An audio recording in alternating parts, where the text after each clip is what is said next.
For the next 7 days, I challenge you to transform your kitchen into a healing hub for sickle cell management.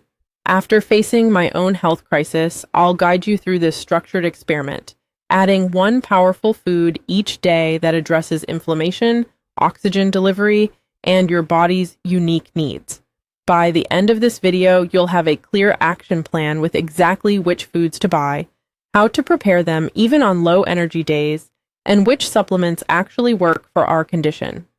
Let me share with you what dietary changes made the difference for me and my family. With a little investigation, you can discover what works for you.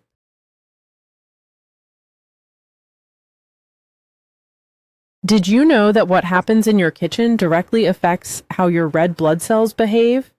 Let me show you the connection that changed everything for me. Shortly after my daughter was born with sickle cell, her medical team handed me a stack of prescriptions for pain medication, penicillin, and hydroxyurea. Not once did anyone mention food as part of her treatment plan. For a couple of years, I rode the roller coaster of crisis after crisis. Thinking this was just my reality, my kitchen was merely a place to grab whatever was convenient between hospital visits. Here's what nobody told me. Many of us with sickle cell are eating foods every day that actively worsen our condition. These inflammatory foods create a dangerous environment in our bodies. They're essentially fuel for the painful flare-ups we experience. The science finally clicked when I began researching independently. Chronic inflammation triggers sickling events and pain crises. Our immune systems react to certain foods by creating an inflammatory response that can escalate into a full-blown crisis within hours. Eating healthy for sickle cell means specifically avoiding our unique inflammatory triggers while providing our bodies with what they need to heal. Having sickle cell myself, I tracked everything I ate alongside my pain levels in a detailed food diary. The patterns became impossible to ignore. Certain meals consistently led to pain flare-ups within 24 to 48 hours. This revelation prompted me to become a naturopath and master herbalist, completely transforming my family's diet. The results amazed even my skeptical doctor. My inflammatory markers dropped by over 40% in just 30 days. My C-reactive protein level normalized for the first time in years, and my crisis frequency decreased by 90%. Now I go years without a crisis. The major culprits: processed foods with trans fats that damage cell membranes, refined sugars that spike inflammation, and certain vegetable oils that promote oxidative stress. I used to cook everything in soybean, canola, and corn oils, believing they were healthy. In reality, they're packed with omega-6 fatty acids that trigger inflammatory pathways, which can be particularly harmful for individuals with sickle cell. Simply switching to olive and avocado oils made a noticeable difference in my pain experience. Your kitchen can become your most powerful tool against sickle cell pain by eliminating these inflammatory triggers. For me, the worst offenders were refined foods. Anything containing artificial ingredients, conventional dairy, and corn-based packaged food. Each time I ate these, pain would follow like clockwork. Replacing them with anti-inflammatory alternatives like coconut-based products and fresh whole foods gave my body the chance it needed to heal. The transformation wasn't just physical. There's something incredibly empowering about taking control of your health through your kitchen rather than feeling helpless and waiting for the next crisis.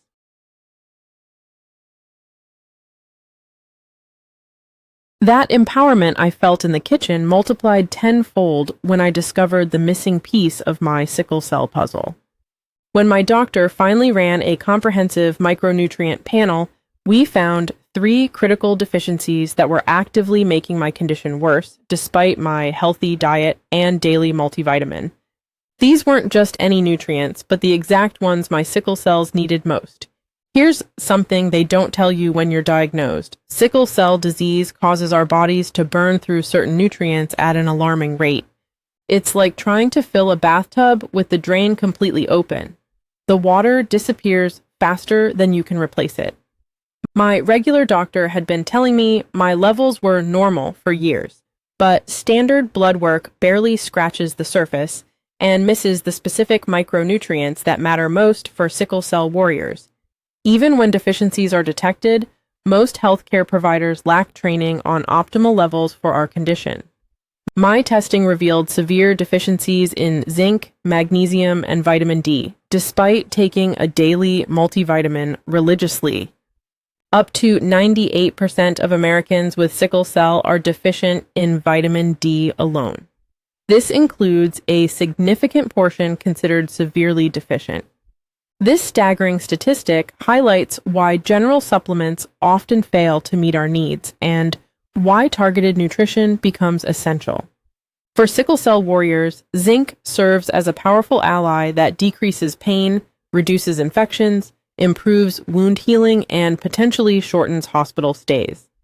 Children with our condition need significantly higher amounts than kids without sickle cell. Vitamin D does far more than strengthen bones.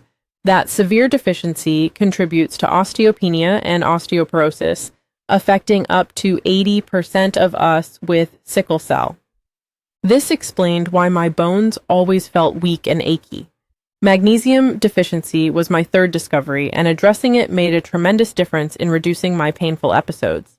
Most of us consume far below the recommended 300 to 400 milligrams daily intake.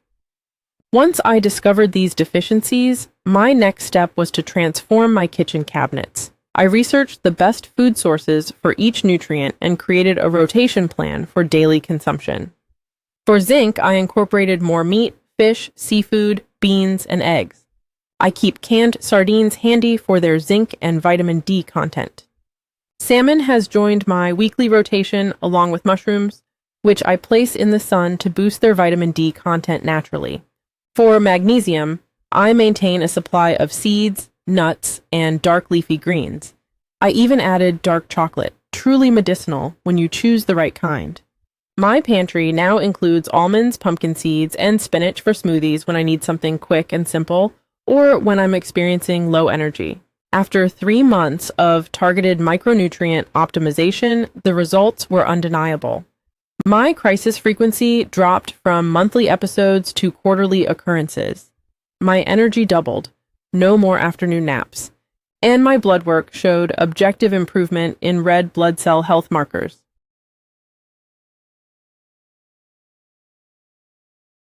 Those improved blood markers were just the beginning of my journey of discovery.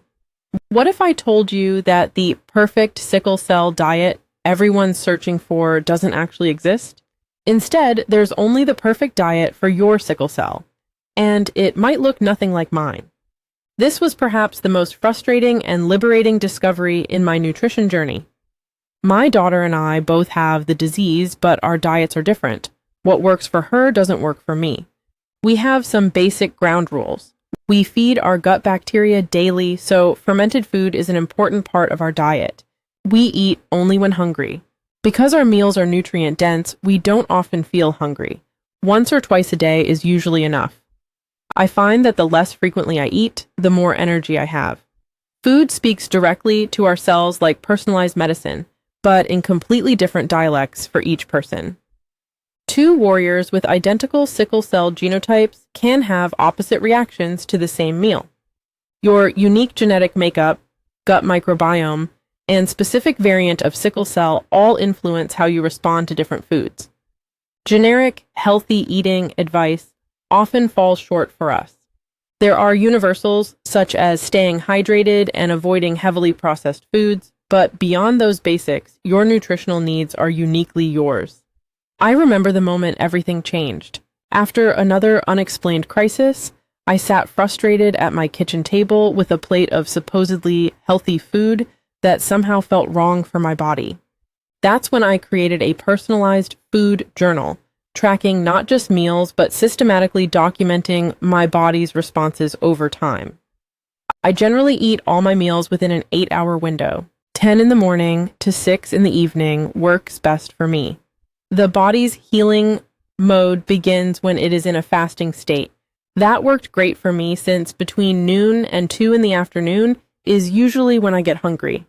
My template included columns for food and time consumed, symptom tracking at 2, 6, and 24 hours after eating, energy levels, pain markers, digestive symptoms, and sleep quality. The patterns that emerged were revealing. Nightshade vegetables consistently triggered mild pain flares within 12 hours. Sugar and gluten-containing foods caused pain, fatigue, and brain fog within hours. These aren't universal triggers for everyone with sickle cell, but they significantly affected me. I developed a rotation elimination approach specifically designed for sickle cell safety. Eliminate one potential trigger category at a time for 2 weeks. Maintain optimal nutrition from other sources. Prevent nutritional gaps that could trigger crises. Find suitable replacements providing similar nutrients. When tomatoes proved problematic, I switched to pumpkin and carrots for lycopene. The result? My body thrives on a combination of a microbiome-optimized diet and a modified Mediterranean diet, rich in pre- and probiotics, omega-3 fatty acids from fish, olive oil, and leafy greens, with key adaptations such as limiting nightshades.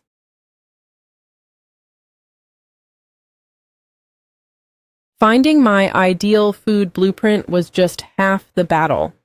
The other half was discovering which supplements actually work for sickle cell warriors versus the ones that just drain your bank account. The supplement industry is particularly predatory toward people with chronic conditions like ours. They know we're desperate for relief and willing to try almost anything. Being a naturopath and master herbalist, I make my own herbal supplements, which saves a ton of money.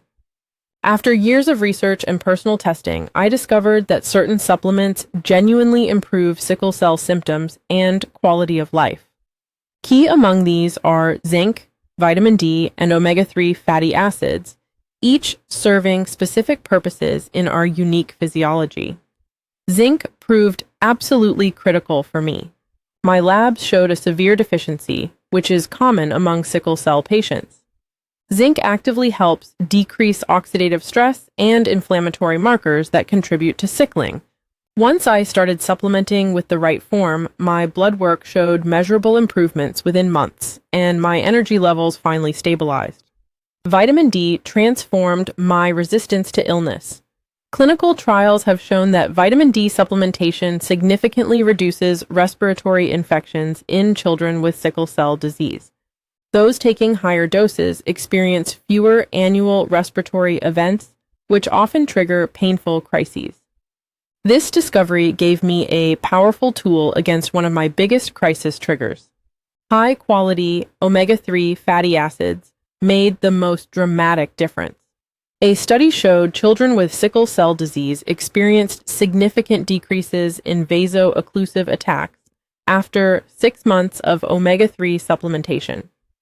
When I implemented this, the frequency of my pain episodes decreased noticeably, giving me back weeks of my life each year. Timing and proper combinations matter tremendously. Here's my protocol. Take vitamin D with meals that contain fat for optimal absorption.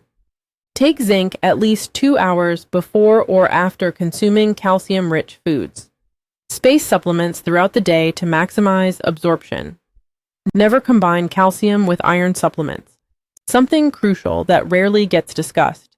Many sickle cell patients automatically take iron supplements, which can be dangerous. Unlike people with iron deficiency anemia, many with sickle cell disease actually have normal or elevated iron levels due to frequent transfusions and increased red blood cell turnover. Always get ferritin levels checked before starting iron. Other supplements with promising research that didn't help me personally include magnesium and synthetic folic acid, though I found food sources of folate worked better for my body.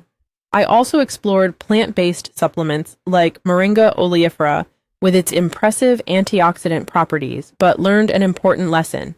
Impressive test tube results don't always translate to real-world benefits. Finding this supplement protocol didn't just improve my labs.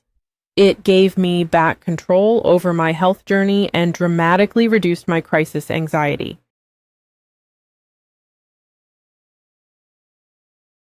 Those impressive lab results mean nothing if you can't actually maintain the diet when pain strikes. The cruel irony of sickle cell disease is that proper nutrition becomes simultaneously most crucial and most difficult during a crisis. When my body is screaming in pain, the last thing I want to do is chop vegetables or marinate protein. And yet, that's exactly when my body needs those anti-inflammatory foods the most. I learned this the hard way after resorting to processed foods and takeout during pain episodes, which actually prolonged my recovery time. After a brutal crisis that left me bedridden for 9 days, I made a promise. I would create a system to ensure proper nutrition even during my worst moments. This led to my crisis-proof kitchen system, built around spending one weekend every quarter bulk cooking various complete meal combinations, portioned, vacuum-sealed, and frozen for daily meals, and monthly power prep sessions. Experience taught me it is wise to dig your well before you are thirsty. When I'm feeling strong, I dedicate 3 to 4 hours to preparing meals for various types of crises. These include pain day meals, such as omega-3 rich salmon and sweet potato cakes with ginger and turmeric, portioned small for when appetite is low. Fatigue day meals, energy-boosting smoothie packs that only need liquid added, spinach, banana, almond butter, and cacao nibs. Infection recovery meals, immunity-boosting soups packed with garlic, onions, and medicinal mushrooms. The right equipment makes this possible even with limited mobility. My food processor, equipped with an easy lock lid, allows me to prepare meals without struggling with complicated mechanisms. Ergonomic knives with special grips allow me to chop vegetables even when my joints ache. My electric jar opener has been a lifesaver when my hands are too weak to manage on their own. My 3-tier system accommodates changing energy levels. Tier 1 consists of everyday meals that take less than 15 minutes when I'm feeling relatively good. Tier 2, pre-crisis preparations. I quickly assemble when I notice warning signs. Tier 3, emergency nutrition requiring zero preparation but still supporting healing. On my lowest days, when frustration threatens to overwhelm me, my nutrition insurance becomes my emotional lifeline. These shelf-stable options include specific protein powders that don't trigger inflammation, single-serve nut butter packets, and freeze-dried produce that simply needs rehydration. My pre-portioned herbal tea blends support circulation and reduce inflammation. For severe crises, because I bulk cook, I already have complete home-cooked meals in my freezer that I can microwave. This system transformed my recovery process, turning what was once an overwhelming challenge into a manageable part of living with sickle cell disease.